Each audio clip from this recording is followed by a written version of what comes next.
氣啦，同埋即係將個心情平靜啲啦，個感受咧就係話係可以將個人放鬆平靜去唱歌。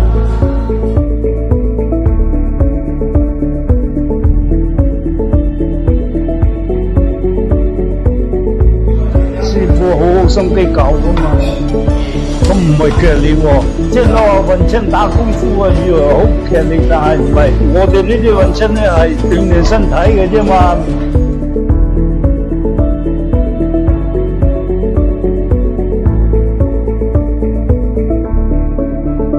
唔識到識咯，越玩越有興趣咯，都幾好啊！可以練下眼界，又練下啲手嘅平衡力，值得參與啊！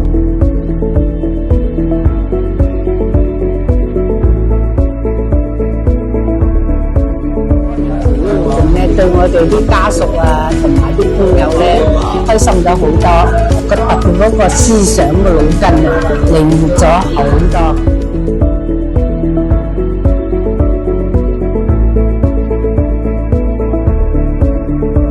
假期可以鍛鍊身體啊，恆常嘅運動啦。我哋玩太極嘅宗旨係乜嘢咧？即係喐手喐腳。我自細已經對太極有印象好深㗎。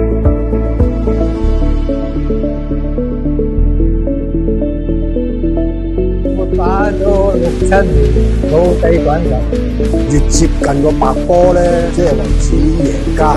咁你點樣碌到佢近個白波咧，就要諗啦，你要掌握力度啦，同埋呢個準程度啦。